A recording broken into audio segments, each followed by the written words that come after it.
যুবক, আজকে দুনিয়ার রিজিকের পিছনে দৌড়াও, টাকার পিছনে দৌড়াও, অর্থের পিছনে দৌড়াও, নারী গাড়ি বাড়ির পিছনে দৌড়াও। আজকে দুনিয়ায় সামান্য জিন্দেগি যাপন করার জন্য তোমার টাকার প্রয়োজন, অর্থের প্রয়োজন, সম্পদের প্রয়োজন, নারীর প্রয়োজন, গাড়ির প্রয়োজন, তুমি বুঝলা। কিন্তু আমার যে আল্লাহ তোমাকে এত সুন্দর করে লালন পালন করে, ওই আল্লাহকে কেমনে ভুলিয়া রইলি রে যুবক। আজকে তুমি দুনিয়ায় একটা ডিউটি করো, আজকে দুনিয়ায় একটা চাকরি করো, ওই চাকরিতে তোমার সময় মতো যেতে হবে। সময় মতো না যেতে পারলে তোমার চাকরি থাকবে না। তুমি ওই সময়টাকে খুব গুরুত্ব দাও, সময় মতো তুমি তোমার চাকরির স্থানে গিয়ে হাজির হয়ে যাও। বিনিময়ে তোমাকে কি দেয়? সামান্য কিছু টাকা পয়সা দেয় রে গোলাম। এই সামান্য টাকা পয়সার বিনিময়ে যদি তুমি তোমার ডিউটিটাকে এত মূল্যবান মনে করতে পারো, আমার যে আল্লাহ তোমার 3.5 হাত বডিটাকে এত সুন্দর করে বানায়া জমিনের মধ্যে আমার আল্লাহ পাঠাইলেন, আল্লাহ তোমাকে দৃষ্টি শক্তি দিয়ে 2টা চোখ দান করলেন, কান দান করলেন, নাক দান করলেন, জবান দান করলেন, আল্লাহ চলার জন্য 2টা পাও দান করলেন গোলাম। আল্লাহ তোমার 2টা সুস্থ সবল হাত দান করলেন, আল্লাহ খাওয়ার জন্য তোমার জবান দান করলেন। তাকায় দেখো তোমার আমার মতো কত যুবক, তোমার আমার মতো দেখতে দেখা যায়, কিন্তু ওই যুবকটা কথা বলতে পারে না। তোমার আমার মতো কত যুবক, তুমি আমি 2টা পাও দিয়ে হাঁটি, আল্লাহ তার 2টা পায়ের মধ্যে হাঁটার শক্তি দেয় নাই। তাকায় দেখো তোমার আমার মতো কত যুবক, তোমার আমার 2টা হাত দিয়ে দুনিয়ার কত কাজ না করি, কিন্তু ওই যুবকের আল্লাহ 2টা হাত দেয় নাই। কত যুবক আল্লাহ 2টা চোখ দেয় নাই। আল্লাহ তাআলা তোমাকে আমাকে চোখ দান করেছেন, তোমাকে আমাকে আল্লাহ তাআলা হাত দান করেছেন, পাও দান করেছেন। এরপরে তামাম দুনিয়ার লাখো লাখো নিয়ামত আমার আল্লাহ দান করেছেন। এত কিছু দেওয়ার পরেও রে গোলাম, দুনিয়ার সামান্য টাকা পাইয়া অফিস আদালতের টাইমটা তুমি ঠিক রাখতে পারো, কিন্তু যে আল্লাহ এত কিছু দিয়া তোমাকে আমাকে বানাইলেন, ওই আল্লাহ একটা ডিউটি দিয়া পাঠাইছে। আল্লাহ জানায় দেন গোলাম, আমি তোর এত কিছু এমনি এমনি দেই নাই, এমনি এমনি বানাই নাই। আমারও একটা ডিউটি আছে, কি তুই জানো? আমার ডিউটিটা হলো রে গোলাম, 5 ওয়াক্ত মুয়াজ্জিন যখন হাইয়া আলাস সালাহ বলবে, দুনিয়ার কাজকর্ম বাদ দিয়ে দিবি, আমি আল্লাহর কুদরতি কদমে সিজদা দিবি। এরে মুমিন ঈমানওয়ালা আল্লাহর গোলাম, আজকে দুনিয়া পাইয়া আমার আল্লাহর ডিউটি ভুলিয়া গেছো, আজকে দুনিয়া পাইয়া আমার আল্লাহকে ভুলিয়া গেছো। কিয়ামতের ময়দানে কি জবাব দিবি রে গোলাম? আল্লাহ পাক রব্বুল আলামিনের কাছে বান্দা যখন জানায় দেয়, রব্বুল আলামিন ও দয়ার মালিক, আমি এমন আল্লাহর ইবাদত করি যে আল্লাহ তামাম দুনিয়ার লালন পালনকারী। নামাজের কথা এনে এখান থেকে আল্লাহ তাআলা আমাদেরকে ইসলাম শিক্ষা দিয়েছেন। প্রথমে ঈমান শিক্ষা দিয়েছেন, এখন আমাদেরকে ইসলাম শিক্ষা দিয়েছেন। কি শিক্ষা দিচ্ছেন? ইসলাম। ঈমান এক জিনিস, ইসলাম আরেক জিনিস। ঈমান অন্তরের সাথে সম্পর্কিত, ইসলাম হলো গারদান নেহাদান, মাথাকে লুটায় দেওয়া, আত্মসমর্পণ করা, নিজেকে স্যালেন্ডার করে দেওয়া, এটার নাম হলো ইসলাম। আল ইসলাম অর্থ কি? আল ইসলাম গারদান নেহাদান, ইসলাম অর্থ হলো মাথাকে অর্পণ করে দেওয়া, নোয়ায় দেওয়া, নত করে দেওয়া, স্যালেন্ডার করে দেওয়া। হ্যাঁ আল্লাহ আপনি যা বলেছেন আমি সব এখন কাজে প্রয়োগ করতেছি। তো আল্লাহ তাআলা আগে আমাদেরকে ঈমান শিক্ষা দিয়েছেন। ঈমানের ক্ষেত্রে নবীজি 6টা মৌলিক বিষয় বর্ণনা করেছেন। এখন আল্লাহ ইসলাম শিক্ষা দিয়েছেন। ইসলামের ক্ষেত্রেও মায়ের নবী মৌলিক 5টা বিষয় বর্ণনা করেছেন। সুবহানাল্লাহ। আমি যে হাদিসে জিবরিল আপনাদের সামনে পাঠ করেছিলাম আংশিক, মনে আছে তো? ঈমানের ক্ষেত্রে পড়েছিলাম। আন তুমিনা বিল্লাহ ওয়া মালাইকাতিহি ওয়া কুতুবিহি ওয়া রুসুলিহি ওয়াল ইয়াউমিল আখির ওয়া তুমিনা বিল কদর খায়রিহি ওয়া কুতুবিহি, এই যে 6টা বিষয় বলেছিলাম। ঠিক মায়ের নবীর কাছে জিবরাইল আলাইহিস সালাম ওখানে আরেকটা প্রশ্ন করেছিলেন। সেই প্রশ্নটা হলো, ইয়া রাসূলুল্লাহ, ইসলাম কি জিনিস? মাল ইসলাম, ইসলাম কি জিনিস? ফেরেশতা জিবরাইল নবীর কাছে সুয়ালকারীর ভান ধরে জানতে চেয়ে জগৎবাসীকে জানাইছেন। সুবহানাল্লাহ। এখান থেকে আদবের কথা বলেছিলাম, আদব শিক্ষা দিয়েছেন। জিবরাইল আলাইহিস সালাম নবীর সামনে এসে ছাত্রত্ব গ্রহণ করেছেন। তার মানে যদি উলামায়ে কেরাম থেকে কোনো মাসআলা নিতে হয়, উলামায়ে কেরাম থেকে যদি কিছু জানতে হয়, দ্বীনি বিধান যদি জানতে হয়, তো একজন আলেমের সামনে কিভাবে আমাকে বসতে হবে, কিভাবে আমাকে কথা বলতে হবে, কিভাবে আমার আচরণ করতে হবে, সব কিছু এখানে শিক্ষা দিয়েছেন। বলেন আল্লাহু আকবার। যদিও আমরা এগুলি বর্তমানে ভুলে গেছি, ঠিক কিনা? জোরে বলেন। অনেক মসজিদে আমি জুমার আলোচনায় এই আলোচনাগুলো করেছি। বর্তমানে যেই ইমাম হওয়ার কথা সবার মাথার মুকুট, সেই ইমাম বর্তমানে সমাজে বেশি অবহেলিত, ঠিক কিনা? জোরে বলেন। আমি এমন মসজিদ দেখেছি যেই মসজিদের মধ্যে এসি থেকে শুরু করে সবই আছে, কিন্তু ইমামের রুমের মধ্যে একটা আইপিএস এর লাইন দিবে, এটা তাদের মগজে ধরে নাই, তাদের ব্রেন পচে গেছে। আছে না নাই? জোরে বলে।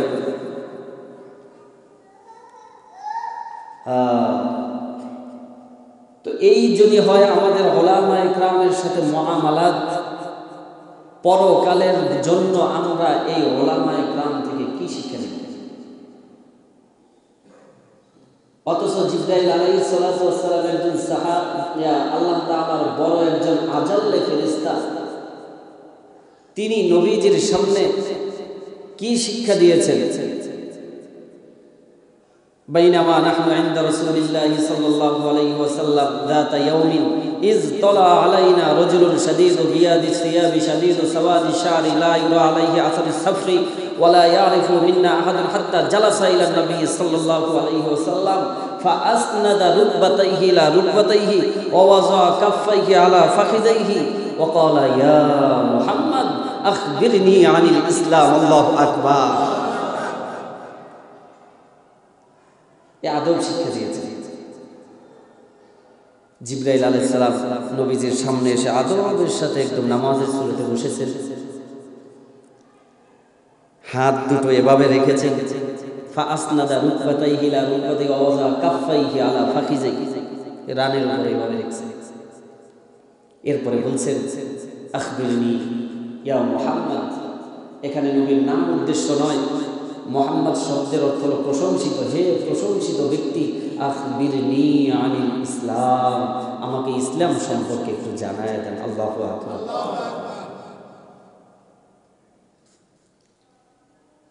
নবীজির হাদিসগুলি সবচেয়ে বেশি আমল করেছে সাহাবায়ে কেরাম, এই জন্য পৃথিবীর সবচেয়ে শ্রেষ্ঠ মানব তারা হয়ে গেছে, ঠিক কিনা? জোরে বলেন। কিয়ামত পর্যন্ত নবীর এই হাদিসের উপরে যারা অনুসরণ করবে তারাই দুনিয়ার শ্রেষ্ঠ মানুষ হিসেবে আল্লাহর কাছে পরিচিতি পাবে, ঠিক কিনা? জোরে বলেন। মুহতারাম হাজিরিন, তো জিবরাইল আলাইহিস সালাম এই হাদিসের মধ্যে প্রশ্ন করেছেন আখবিরনি আনিল ইসলাম, নবী আমাকে ইসলাম সম্পর্কে কিছু জানা।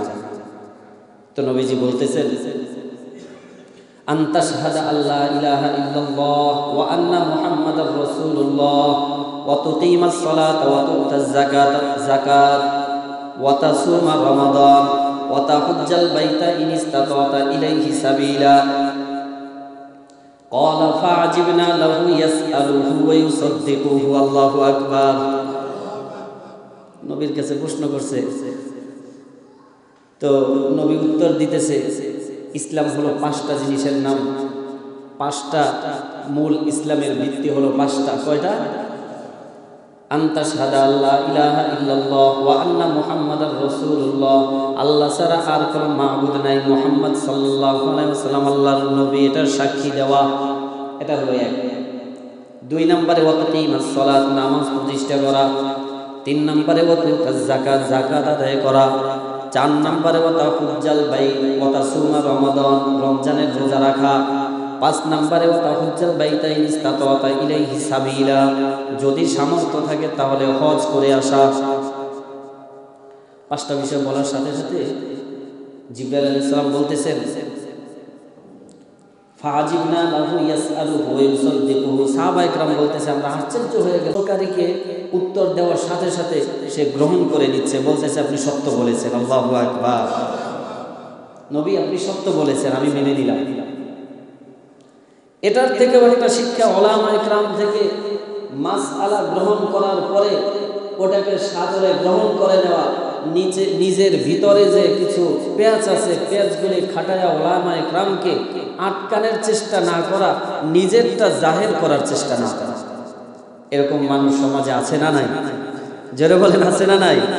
তার মনের ভিতরে একটা বদ্ধমূল ঢুকে আছে। তো এবার হুজুরের কাছে জিজ্ঞেস করছে, হুজুর এটার মাসালা কি হবে? হুজুর বলে দিছে, এখন সে ঘুরায়া ফিরায়া চাচ্ছে তার কথাটা কিভাবে ওই হুজুরের মুখ থেকে বের করবে। আছে না নাই? হুজুর যদি বেদাতের ওয়াজ করে, হুজুর এটা বেদাত হলো কেন? এতদিন পর্যন্ত আমাদের বাপদাদারা করে আসছে, তারা কি গুনাহ করছে? এতদিন পর্যন্ত চলতে আছে, অমুক হুজুরে বলছে, অমুক জায়গা থেকে বলছে, আপনি কই পাইলেন? আছে না নাই? এক মসজিদের চাকরি ছেড়ে দিয়েছিলাম শুধু এক বেদাতের কারণে। আমাকে বলেছে জানাজার পরে মোনাজাত করতে হবে। আমি বলছি এই কাজ আমি করতে পারবো না, করবো না। 1 বছর ছিলাম, 1 বছর সব মিলাই ছিলাম, যুদ্ধ জিহাদ করেও 1 বছরে কোনোদিন আমি মোনাজাত করিনি। তাদের কথা হলো আগে করছে, অমুকে করছে, সমুকে করছে। আর আমি বললাম সরাসরি হাদিস থেকে 4টা হাদিসের রেফারেন্স দিয়ে দিচ্ছি, আপনারা হাদিসগুলি খুলেন, মানতে নারাজ। এটা হলো আমাদের সবচেয়ে বড় দুর্বলতা। আমার ভিতরে যেটা ঢুকেছে তো ঢুকেছে, এখন যতই হকটা বলুক না কেন, আমার ভিতরে ওই যে ভুলটা বদ্ধমূল হয়ে আছে ওটা আমি ছাড়তে পারি না, যার কারণে হকটাকে আমি গ্রহণ করতে পারি না। আল্লাহ তাআলা বলেন এই জাতীয় লোকের কপালে জীবনে কোনোদিন হক জুটে না, কারণ তাদের ভিতরে টেরা। আল্লাহ তাআলা আমাদের এই সমস্ত বক্র অন্তর থেকে হেফাজত করুন, বলি আমি। মুহতারাম হাজিরিন, আমি যেটা বলতেছিলাম, তো আল্লাহর রাসূল এখানে ইসলাম শিক্ষা দিয়েছেন। প্রশ্ন হলো, এখানে তো ইসলামের 5টা ভিত্তির কথা বলেছেন, কালিমা, নামাজ, রোজা, হজ, যাকাত। যে কোনো একটাকে তো আল্লাহ ঈমানের পরে আনলে পারতেন, নামাজটাকে কেন আনার প্রয়োজন পড়বে? কেন নামাজটাকেই আনতে হবে, যাকাত আনতে হবে? আল্লাযীনা ইউমিনুনা বিল গায়ব ওয়া ইউতুজ যাকাত এভাবে বলতেন, কিন্তু ওয়া ইউকিমুনাস সালাত নামাজটাকেই কেন আনলেন? এই নামাজটাকে সবার আগে আনার বেশ কয়েকটা কারণ আছে। তার মধ্যে 1 নম্বর কারণ হলো অন্য যতগুলো ইবাদত আছে, আমি যদি যাকাতের দিকে তাকাই তো যাকাতটা বাৎসরিক একটা ইবাদত, ঠিক কিনা জোরে বলেন? তাও যার উপরে নেশাব পরিমাণ মালের মালিক যে হয় তার উপরে, সবার উপরে। তাহলে এটা বাৎসরিক আমল, তাও সবার জন্য না। হজ এটা জীবনের সাথে সম্পৃক্ত একবার ফরজ, যার নেশাব পরিমাণ বা যে হজে যাওয়ার সামর্থ্য রাখে তার জন্য, এটাও সবার জন্য গেল 2টা। কালিমা এটা দিলের সাথে সম্পৃক্ত, দিলের সাথে সম্পৃক্ত, বিশ্বাস করা, ইয়াকিন করা, ঈমান আনা, এটা দিলের সাথে সম্পৃক্ত, অঙ্গ প্রত্যঙ্গের সাথে গেল, তাহলে কালিমা। রমজানের রোজা এটা বাৎসরিক আমল, বছরে একবার ফরজ হয় যখন রমজান মাস আসে, তাহলে এটাও বাৎসরিক আমল গেল। তাহলে থাকে শুধু নামাজ, যে আমলটা প্রতিদিন 5 বার ফরজ হয়। সুবহানাল্লাহ। এই জন্য আল্লাহ তাআলা নামাজটাকে আগে এনে গুরুত্ব বুঝাইছেন যে সব কিছুর মূলে হলো নামাজ। সুবহানাল্লাহ। as-salatu imaduddin মান আকামাহা ফাকাদ আকামাদ-দ্বীন ওয়া মান তারাকাহা ফাকাদ হাদামাদ-দ্বীন। নামাজ হলো দ্বীনের স্তম্ভ, যে নামাজকে প্রতিষ্ঠা করলো সে দিন প্রতিষ্ঠা করলো, যে নামাজকে নষ্ট করলো তরক করলো সে দিনকে নষ্ট করলো। নামাজ হচ্ছে সব কিছুর উপর। মায়ার নবীজি অন্য হাদিসের মধ্যে জানায় দেয় মিফতাহুল জান্নাতিস সালাত, দুনিয়ার মধ্যে প্রত্যেকটা ঘরে ঢোকার জন্য একটা দরওয়াজা থাকে, সিকিউরিটি থাকে, তালা থাকে। কিয়ামতের পরে যে আল্লাহ জান্নাতের ফয়সালা করার পরে বান্দারা জান্নাতে ঢুকবে, ওই জান্নাতের গেটের মধ্যেও তালা থাকবে। ওই তালাটা খোলার জন্য তালার চাবি হলো এই নামাজ। সুবহানাল্লাহ। আবু দাউদ শরীফের হাদিস। আর এক হাদিসের মধ্যে মায়ের নবী জানায় দেয় আউয়ালু মা ইউহাসাবু বিহিল আবদু ইয়াউমাল কিয়ামাতিস সালাত, কিয়ামতের ময়দানে সর্বপ্রথম বান্দার নামাজের হিসাব হবে। সুবহানাল্লাহ। আর এক হাদিসে মায়ের নবী জানায় দেয় আকরাবু মা ইয়াকুনুল আবদু মির রাব্বিহি ওয়া হুয়া সাজিদুন, পৃথিবীর মধ্যে একমাত্র নামাজ এমন একটা ইবাদত, এই নামাজের মধ্যে যখন বান্দার রবের কুদরতি কদমে সিজদায় চলে যায়, ওই বান্দার রবের একদম নিকটবর্তী হয়ে যায়। সুবহানাল্লাহ। আর একটু জোরে বলেন না সুবহানাল্লাহ। এই জন্য আল্লাহ তাআলা নামাজটাকে আগে এনেছেন। কেন? এই নামাজের মাঝে যখন বান্দা দাঁড়ায় যায়, বান্দা আল্লাহ তাআলার নিকটবর্তী হয়ে যায়। বান্দা যখন নামাজের মধ্যে দাঁড়ানোর পরে আল্লাহু আকবার বলে হাত বেঁধে যখন বান্দা নামাজের জন্য দাঁড়ায় যায়, এই শুরুর আল্লাহু আকবার বলা এটাকে বলা হয় তাকবীরে তাহরিমা। কি তাকবীরে তাহরিমা? তাহরিমের এক অর্থ সম্মানিত, আর এক অর্থ হলো হারাম। অর্থাৎ আমি যখন আল্লাহু আকবার বলে রবের সামনে দাঁড়াইলাম, আমার দুনিয়ার সব কিছুকে আমি হারাম করে দিলাম। আল্লাহু আকবার।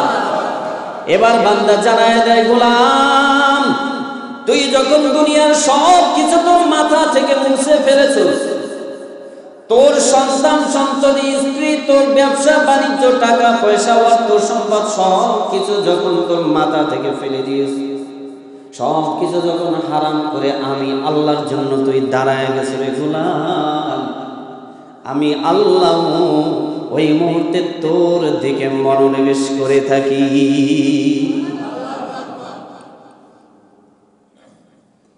আকরাবু মা ইয়াকুনুল আবদু মির রাব্বিহি ওয়া হুয়া সাজিদুন, বান্দা যখন নামাজের মধ্যে দাঁড়ায় যায়, আল্লাহ তাআলা শুধু বান্দার দিকে মনোনিবেশ করেই শেষ করে না রে গোলাম, আল্লাহ তাআলা বান্দার সাথে কথোপকথন করতে থাকেন। সুবহানাল্লাহ।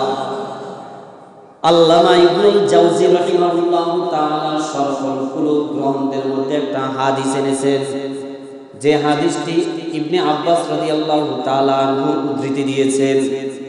ওই হাদিসের মধ্যে মায়ের নবী জানায় দেয় একদিন জিবরাইল আলাইহিস সালাম নবীর সামনে হাজির হয়ে গেছে। ও মায়ের নবী, আপনার বান্দা যখন নামাজে দাঁড়ায় যায়, আমার আল্লাহ আপনার বান্দার সাথে কথায় লিপ্ত হইয়া যায়।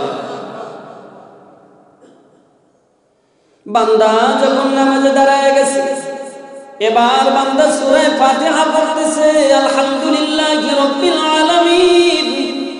বান্দা তেলাওয়াত করতেছে, আলহামদু, আমি প্রশংসা করতেছি, আমি প্রশংসা করতেছি। আল্লাহ তাআলা কুদরতি ভাবে বলতেছে, হে গোলাম, কার প্রশংসা করতেছ?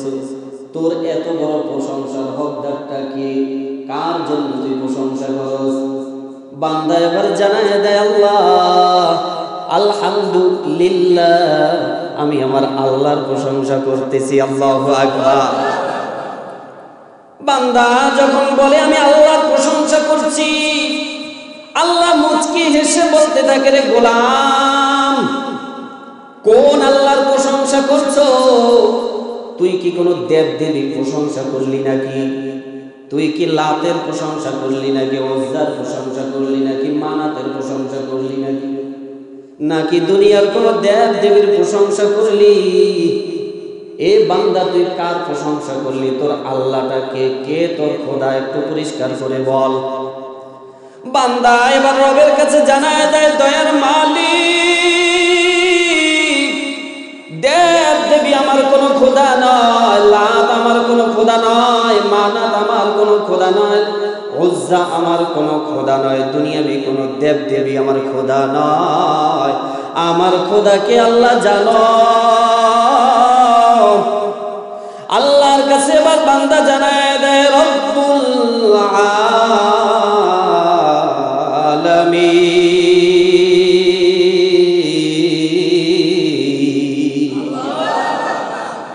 আল্লাহর কাছে বান্দা জানায় দেয়, দয়ার মালিক, কোন আল্লাহর প্রশংসা করেছি শোনো।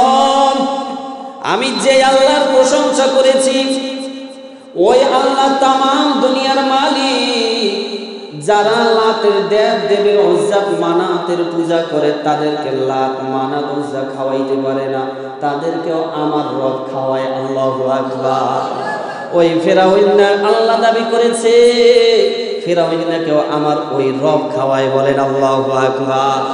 ও দয়ার মালিক, আমি এমন আল্লাহর প্রশংসা করছি, রব্বুল আলামিন, যিনি তামাম দুনিয়ার মালিক, যিনি গাছকে খাওয়ায়, মাছকে খাওয়ায়, সমুদ্রের তলদেশে হাজারো প্রাণী যিনি খাওয়ায়, ওই পাহাড়ের মধ্যে হাজারো প্রাণী খাওয়ায়, ওই বন জঙ্গলের মধ্যে যিনি হাজারো প্রাণী খাওয়ায়, যিনি দুনিয়ার মধ্যে লাখ লাখ কোটি কোটি হাজারো কোটি মাখলুককে খাওয়ায়। আল্লাহু আকবার। আমি আমার ওই আল্লাহর প্রশংসা করছি, যিনি এমন রব। তিনি কেমন রব জানো? শুধু তুমি আমি নয়, একটা ক্ষুদ্র থেকে ক্ষুদ্র পিপিলিকার খাবারটাও আমার আল্লাহ জোগায় দেয়। আল্লাহু আকবার। পয়গম্বর মুসা আলাইহিস সালাতু ওয়াস সালাম মাদায়েন থেকে, মিশরের থেকে রওনা হয়ে গেছে, সপরিবারে রওনা হয়েছে। মাদায়েন থেকে মিশরে রওনা হয়ে গেছে। যেতে যেতে এক পর্যায়ে যখন সিনাই মরুভূমির মাঝে পৌঁছলো, ওই সিনাই মরুভূমির মাঝে পৌঁছার পর রাত্র হয়ে গেছে, রাত্র হয়ে গেছে, রাত্র হয়ে গেছে। কিন্তু দুর্ভাগ্যের বিষয়, গভীর রাত হয়ে গেছে, যাওয়ার কোনো জায়গা নাই। এমন বিপদের মুহূর্তে পথ হারিয়ে ফেলছে, কোন দিকে যাবে তারও কোনো যাওয়ার সুযোগ নাই, শুধু মরুভূমি আর মরুভূমি। পয়গম্বর মুসা নবী বড় পেরেশানিতে পড়ে গেছে, টেনশনে পড়ে গেছে। হঠাৎ তাকায় দেখে ওই দূরে একটা আগুনের শিলকি দেখা যায়, আগুন দেখা যায়। বলেন আল্লাহু আকবার। ফালাম্মা আতাগা নুদিয়া ইয়া মুসা ইন্নী আনা রাব্বুকা ফাখলা'ন আলাইক ইন্নাকা বিল ওয়াদিল মুকদ্দাসি তুওয়া। আল্লাহ তাআলা এর আগে আবার জানায় দেয়, ওয়াহাল আতাকা হাদিসু মুসা ইয রাআ নারান ফাকালা লিআহলিহিম কুতু। পয়গম্বর মুসা নবী যখন দূর থেকে দেখতেছে ওই যে আগুন দেখা যায়, আগুন দেখা যায়, পয়গম্বর মুসা নবী তার পরিবারকে বলতেছে, স্ত্রীকে বলতেছে, বিবি আমার, এখানে একটু সময় অবস্থান করো, আমি যাই দেখে ওখান থেকে একটু আগুন নিয়ে আসতে পারি কিনা। আমি যদি একটু আগুন আনতে পারি, হয়তোবা প্রচন্ড শীত, এই কনকনে শীতের মাঝে আমরা আগুন দিয়ে শীত নিবারণ করব। আবার এটাও হতে পারে যে ওখানে যাওয়ার পর যদি ওই আগুনের কাছে যদি কোনো লোক পাওয়া যায়, তাদের কাছে জিজ্ঞাসা করার পরে আমরা আমাদের পথ পেয়ে যাব। আল্লাহু আকবার। পয়গম্বর মুসা নবী স্ত্রীকে বসায় রেখে চলে গেছে আগুন আনার জন্য। আশ্চর্যের বিষয়, যত সামনে যায় দেখে আগুনটা ততই দূরত্ব। যেতে যেতে এক পাহাড়ের সন্নিকটে চলে গেছে। তাকায় দেখতেছে পাহাড়ের উপরে দাউ দাউ করে আগুন জ্বলতেছে। পয়গম্বর মুসা নবী চলে গেছে, যাই ওখান থেকে আগুন নিয়ে আসি। যখন পাহাড়ের চূড়ায় উঠে গেছে, একমাত্র পাহাড়ের একবারে উপরে উঠে যাবে, এই মুহূর্তে হঠাৎ পয়গম্বর মুসা তাকায় দেখে যে আগুনটা দেখা যায় এই আগুনটা সাধারণ কোনো আগুন নয়। আল্লাহু আকবার। দেখেন যে আগুন ভাবছিলাম এটা তো এরকম কোনো আগুন না। তিনটা গাছ, তুয়া পাহাড়ের দক্ষিণ পাশে তিনটা গাছ সারিভাবে দাঁড়ানো, তিনটা গাছের শুধু মাঝখানের গাছটায় ধাউ ধাউ করে আগুন জ্বলতেছে। কিন্তু দুনিয়ার নিজাম তো হলো যে গাছে আগুন জ্বলবে সেই গাছটা তো পুড়ে ছাই হওয়ার কথা, ঠিক কিনা জোরে বলে? কিন্তু আজীব অবস্থা, এই গাছটার মধ্যে আগুন জ্বলতেছে, অথচ আগুনের পাওয়ার যত বাড়ে গাছের সজীবতা সৌন্দর্যতা আরো বৃদ্ধি পায়। সুবহানাল্লাহ। পয়গম্বর মুসা তাকায় তাকায় দৃশ্য দেখতেছে, কেমন আগুন আমি দেখতেছি। আগুনের তাপ যত বৃদ্ধি পায়, আগুন যত বেশি পরিমাণে জ্বলে তত পরিমাণে গাছের সৌন্দর্য বৃদ্ধি পায়। এটা কেমন আগুন? আল্লাহ তাআলা ডাক দিয়েছে, ও পয়গম্বর মুসা, টেনশনের কোনো কারণ নাই, এটা দুনিয়াবি কোনো আগুন নয়, এটা আমি আল্লাহর কুদরতি আগুন। আল্লাহু আকবার। পয়গম্বর মুসা নবী তুর পাহাড়ের উপরে উঠতে চাইলেন। আল্লাহ তাআলা জানায় দেয়, পয়গম্বর মুসা, ও পয়গম্বর মুসা, ফালাম্মা আতাকা নুদিয়া ইয়া মুসা ইন্নী আনা রাব্বুকা ফাখলান আলাইক।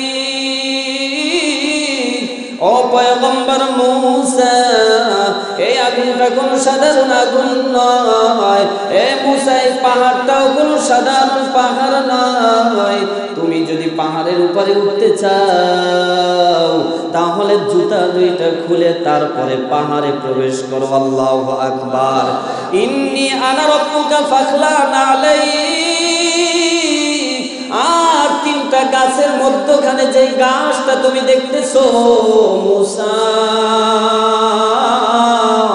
যেই গাছটাকে তুমি দেখতেছো ধাউ ধাউ করে আগুন জ্বলতেছে, ওটা দুনিয়াবি কোনো আগুন নয়, আমি আল্লাহ গাছ থেকে বলছি। আল্লাহু আকবার। এ পয়গম্বর মুসা, আসো আসো, তুমি সামনের দিকে আসো। পয়গম্বর মুসা চলে গেছে। আল্লাহ তাআলা রিসালাত দিয়ে দিয়েছেন, কিতাব দিয়ে দিয়েছেন। আল্লাহু আকবার। ওয়া আনা আখতারতুকা ফাসতামি' লিমা ইউহা ইন্নানি আনাল্লাহ। আল্লাহ তাআলা জানায় দেয়, পয়গম্বর মুসা, আমি এমনি এমনিতে তোমাকে এখানে আনি নাই। আমি কেন এনেছি জানোনি?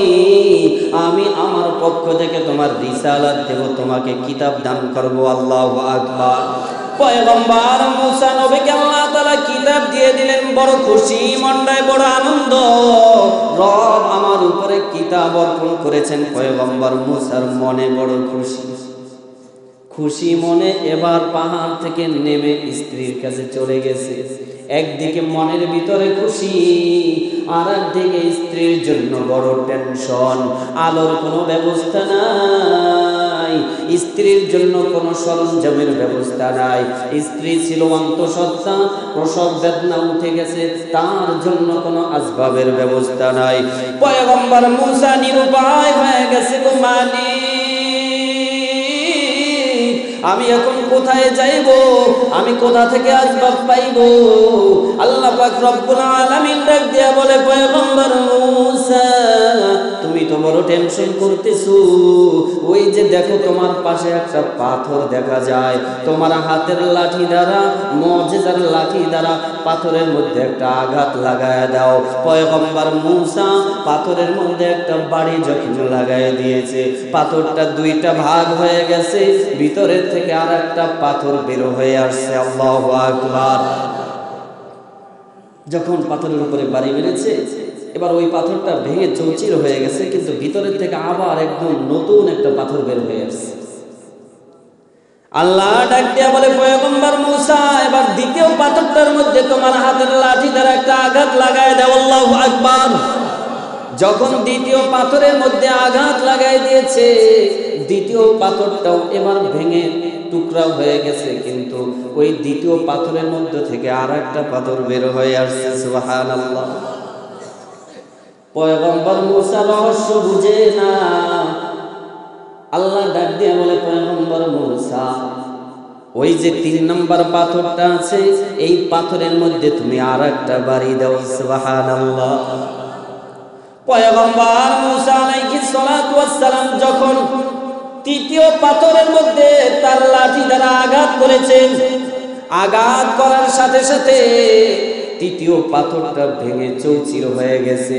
এবার দেখে ওই 3য় পাথরটার ভিতরের থেকে একটা কীট বের হয়ে আসছে, একটা পোকা বের হয়ে আসছে। এই পোকাটার মুখের মাঝে খাবার। আল্লাহু আকবার। ওই পোকাটার মুখের মাঝে খাবার।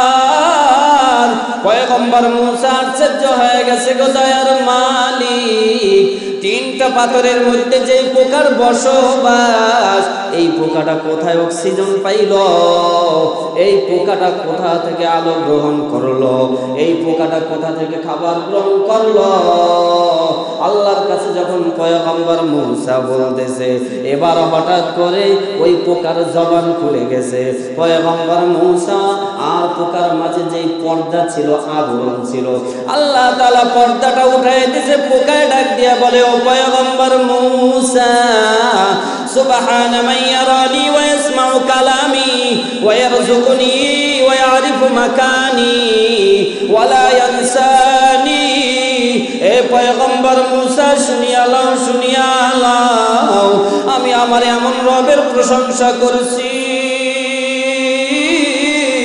আমি আমার রবের প্রশংসা করছি, আমি আমার ওই আল্লাহর পবিত্রতা বর্ণনা করছি, যে আল্লাহ আমাকে 3টা পাথরের মধ্যে খাওয়াইছে, যে আল্লাহ আমাকে 3টা পাথরের মধ্যে থাকার পরেও আমাকে ভুলে নাই, যে আল্লাহ আমাকে 3টা পাথরের মধ্যে আমি একটা ক্ষুদ্র কীট হওয়ার পরেও আমাকে ভুলে নাই।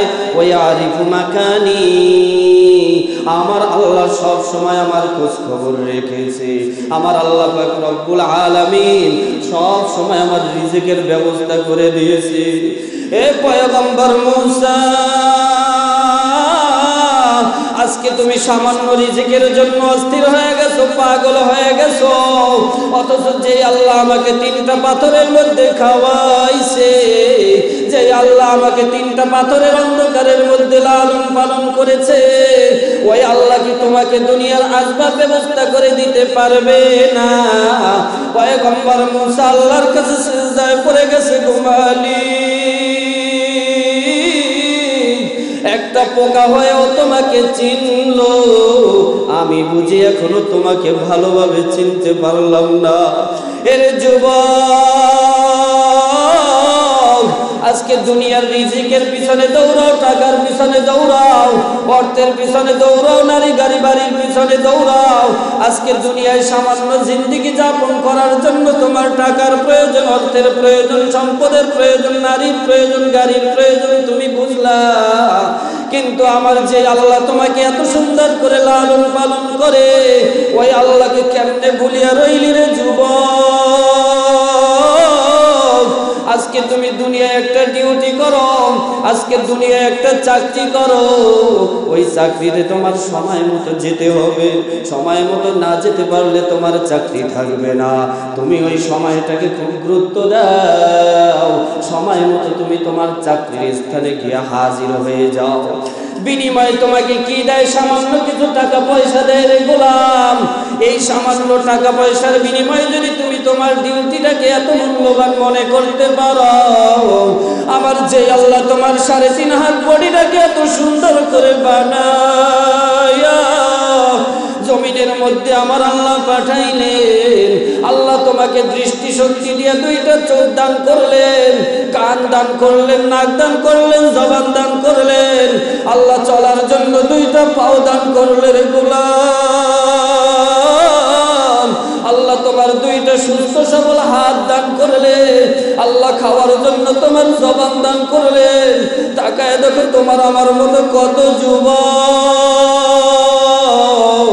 তোমার আমার মতো দেখতে দেখা যায়, কিন্তু ওই যুবকটা কথা বলতে পারে না। তোমার আমার মতো কত যুবক, তুমি আমি 2টা পাও দিয়ে হাঁটি, আল্লাহ তার 2টা পায়ের মধ্যে হাঁটার শক্তি দেয় নাই। তাকায় দেখো তোমার আমার মতো কত যুবক, তোমার আমার দুইটা হাত দিয়ে দুনিয়ার কত কাজই না করি, কিন্তু ওই যুবকের আল্লাহ দুইটা হাত দেয় নাই। কত যুবক আল্লাহ দুইটা চোখ দেয় নাই। আল্লাহ তাআলা তোমাকে আমাকে চোখ দান করেছেন, তোমাকে আমাকে আল্লাহ তাআলা হাত দান করেছেন, পাও দান করেছেন। এরপরে তামাম দুনিয়ার লাখো লাখো নিয়ামত আমার আল্লাহ দান করেছেন। এত কিছু দেওয়ার পরেও রে গোলাম, দুনিয়ার সামান্য টাকা পাইয়া অফিস আদালতের টাইমটা তুমি ঠিক রাখতে পারো, কিন্তু যে আল্লাহ এত কিছু দিয়া তোমাকে আমাকে বানাইলেন, ওই আল্লাহ একটা ডিউটি দিয়া পাঠাইছে। আল্লাহ জানায় দেন গোলাম, আমি তোর এত কিছু এমনি এমনি দেই নাই, এমনি এমনি বানাই নাই। আমারও একটা ডিউটি আছে, কি তুই জানো? আমার ডিউটিটা হলো রে গোলাম, 5 ওয়াক্ত মুয়াজ্জিন যখন হাইয়া আলাস সালাহ বলবে, দুনিয়ার কাজকর্ম বাদ দিয়ে দিবি, আমি আল্লাহর কুদরতি কদমে সিজদা দিবি। এরে মুমিন ঈমানওয়ালা আল্লাহর গোলাম, আজকে দুনিয়া পাইয়া আমার আল্লাহর ডিউটি ভুলিয়া গেছো, আজকে দুনিয়া পাইয়া আমার আল্লাহকে ভুলিয়া গেছো। কিয়ামতের ময়দানে কি জবাব দিবি রে গোলাম? আল্লাহ পাক রব্বুল আলামিনের কাছে বান্দা যখন জানায় দেয়, রব্বুল আলামিন ও দয়ার মালিক, আমি এমন আল্লাহর ইবাদত করি যে আল্লাহ তামাম দুনিয়ার লালন পালনকারী। আমি এমন আল্লাহর ইবাদত করি যে আল্লাহ আমাকে পালে, গাছ পালে, মাছ পালে, হিংস্র প্রাণী পালে, পশু প্রাণী পালে, সব কিছু যিনি পালে, একটা ক্ষুদ্র কীট কেউ যিনি পালে, আমি তার প্রশংসা করছি। এবার আল্লাহ পাক রব্বুল আলামিন নিজকে এসে বলে, গোলাম বুঝলাম রব্বুল আলামিন আমি রব, তুই আমার কথাই বলছো। এ গোলাম বল তোর রবের আরো কোন সিফাত আসেনি? আল্লাহু আকবার। তো বান্দাকে এই কথা বলার পরে এরপরে বান্দা বলে আর রহমান আর রহিম। আল্লাহ পাক রব্বুল আলামিন আমাদের সকলকে রবের যথাযথ নিয়মে ইবাদত করার তৌফিক দান করুক, বলি আমিন। আল্লাহ তাআলা যথাযথ নামাজ আমাদেরকে আদায় করার তৌফিক দান করুক, বলি আমিন। তো আল্লাহ পাক রব্বুল আলামিন বান্দা যখন আল্লাহর সাথে নামাজে দাঁড়ায় যায়, তো আল্লাহ তাআলা স্বয়ং তখন বান্দার সাথে কথা বলতে শুরু করে। সুবহানাল্লাহ। যেইভাবে নামাজ পড়লে রব বান্দার সাথে কথা বলে, রবের সাথে বান্দার সাথে একান্ত একনিষ্ঠ ঘনিষ্ঠ সম্পর্ক হয়ে যায়, ওইভাবে নামাজ পড়ার তৌফিক আল্লাহ আমাদের সকলকে দান করুক, বলি আমিন।